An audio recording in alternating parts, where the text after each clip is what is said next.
السلام علیکم۔ آج کی ویڈیو میں خوش آمدید۔ آج کی ویڈیو میں ہم آپ کو اے ایس ایف کے ایئرپورٹ سیکورٹی فورس کے فزیکل اور میڈیکل ٹیسٹ کے بارے میں بتائیں گے۔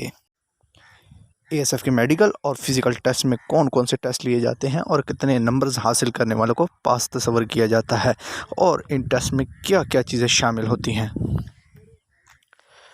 جیسے ہی آپ اپنے ٹیسٹ سینٹر پر رپورٹ کرتے ہیں تو سب سے پہلے آپ کی حاضری لگائی جاتی ہے، جس کے بعد آپ کے فزیکل ٹیسٹ کا انعقاد کیا جاتا ہے۔ فزیکل ٹیسٹ میں سب سے پہلے دوڑ 1 مائل شامل ہوتی ہے، جو مرد امیدواروں کے لیے 7.5 منٹ میں مکمل کرنا لازمی ہے، جبکہ خواتین کے لیے 13 منٹ میں لازمی مکمل کرنا لازم ہے۔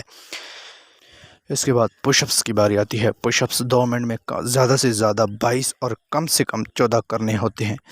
ان سے کم کرنے والوں کو فیل تصور کیا جاتا ہے۔ جس کے بعد سٹ اپس کی باری آتی ہے۔ سٹ اپ بھی اسی طرح بالکل 2 منٹ میں 22 اور کم سے کم 14 کرنے ہوتے ہیں۔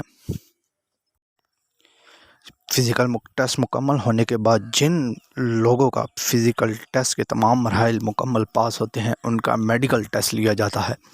میڈیکل ٹیسٹ میں ہائٹ، چیسٹ، نظر چیک کرنا، کلر بلائنڈنس وغیرہ چیک کیا جاتا ہے۔ لیڈیز کی صرف ہائٹ، نظر اور کلر بلائنڈنس چیک کی جاتی ہے اور وزن کیا جاتا ہے۔ یہ بات ذہن میں رکھ لیجئے کہ فزیکل اور میڈیکل ٹیسٹ میں تمام مراحل پاس کرنا لازم اور ملزوم ہے۔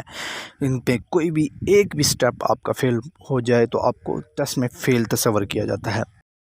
فزیکل اور میڈیکل ٹیسٹ میں کم از کم 15 نمبر لینا لازمی ہے۔ اس سے کم نمبروں والوں کو فیل تصور کیا جاتا ہے اور اگلے مرحلے کے لیے شارٹ لسٹ نہیں کیا جاتا۔ فزیکل اور میڈیکل ٹیسٹ کے